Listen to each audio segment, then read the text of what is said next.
Look at your life. Look at the hours you work, the stress you endure, the debts you accumulate. Ask yourself the most dangerous question a modern man can ask.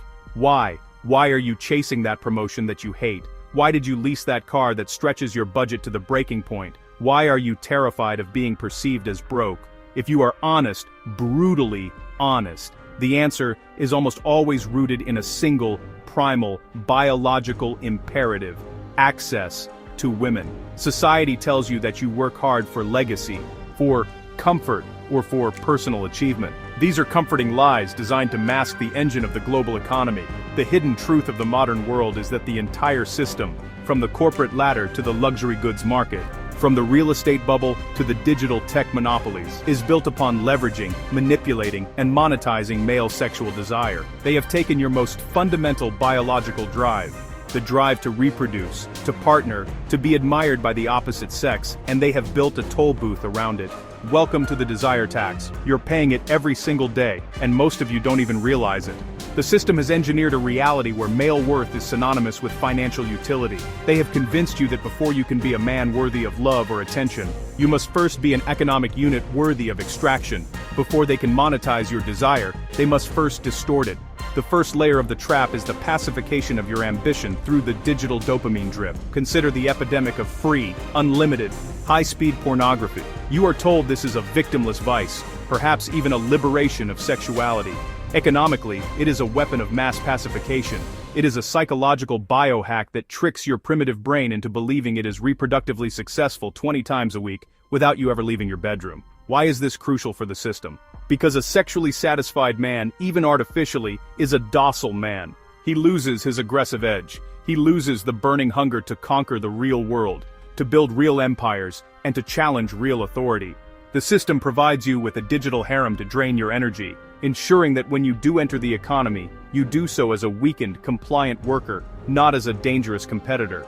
It is the chemical castration of male ambition on an industrial scale. Once your primary drive is blunted by the digital illusion, the system directs whatever energy you have left into the provider programming. From childhood, through media, entertainment, and cultural conditioning, men are fed a very specific narrative. Women desire status. Women desire security.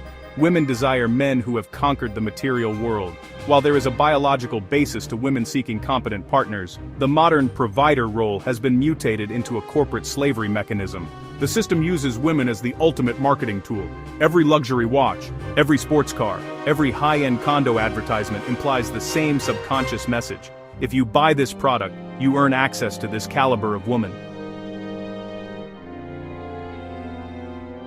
You are not buying a car. You are buying a signal. You are signaling to the sexual marketplace that you are a viable mate. The system knows that a man who is content with a simple life is useless to the GDP, but a man driven by the terror of being sexually invisible will work 80 hours a week, sacrifice his health, and mortgage his future just to climb the status hierarchy. Corporations do not need to force you to work with whips and chains. They just need to show you what you can't have if you don't have money. They dangle female validation like a carrot on a stick, forever just out of reach, ensuring you keep running on their hamster wheel. You are hustling to impress people who have been programmed to judge you solely by what you can consume. But where do you earn the money to play this status game? You earn it in the modern corporate environment, which brings us to the next phase of the trap, the corporate gelding. To ensure you remain a reliable tax mule and consumer, the modern workplace has been meticulously designed to suppress traditional masculine energy. Aggression, disagreeableness, risk-taking, and overt competitiveness, the very traits that build empires, are now labeled toxic in the corporate HR department. The modern office is a sanitized environment designed to reward compliance and punish dominance. You must sit still, be quiet, agree with the consensus, and suppress your natural instincts. A neutered workforce is a compliant workforce. Why does the system want this? Because if you cannot express your power through creation or leadership, you will be forced to express it through consumption. When you feel emasculated by your 9-to-5 existence, the system offers you retail therapy. Buy the bigger truck, buy the louder stereo, compensate for the lack of power in your production with the illusion of power in your consumption. And what are you consuming? Increasingly, you are consuming the illusion of intimacy. The traditional status game was too slow for the digital age. The system needed a way to monetize male thirst directly, instantly, and globally. Enter the digital simp economy. Look at platforms like OnlyFans, Twitch, and Instagram. What is the core business model here? It is the industrial-scale exploitation of male loneliness. Millions of men, alienated by the modern world, and starved for female attention, are now directly transferring their wages to women on screens just for a crumb of acknowledgement. They pay for the illusion of intimacy.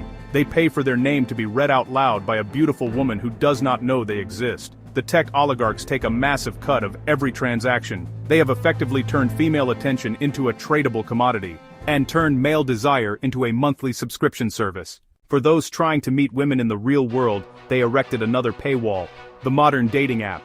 Tinder, Bumble, Hinge, these are not matchmaking services. They are digitized casinos designed to exploit male psychology. The data is undeniable. On these platforms, a tiny percentage of top-tier men get the majority of female attention. The vast majority of average men are statistically invisible. The apps are deliberately designed to frustrate men, to destroy their self-esteem, and then to offer a paid solution.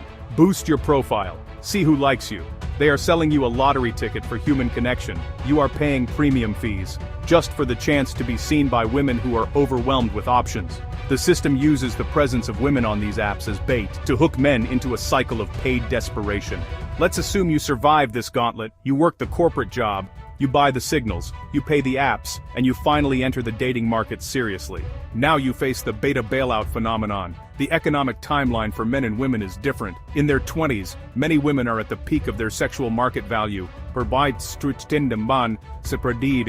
prioritizing excitement and status over stability. Many men in their 20s are invisible, building their value slowly. The system encourages women to spend their prime years finding themselves, and prioritizing career over family, often racking up immense student debt and emotional baggage along the way. Then, in their 30s, the priorities shift. Suddenly, the boring, stable guy with the good job and the 401k becomes attractive. This is the trap. Men who were ignored for a decade are suddenly valued, but not for who they are. They are valued for their utility as a financial life raft. You are not being loved, you are being audited. You are expected to step in and finance a lifestyle, pay off debts you didn't incur, and provide stability for someone who wouldn't look twice at you when you were building that stability. The system relies on this transfer of wealth from the producing male to the consuming household to keep the debt bubble inflated.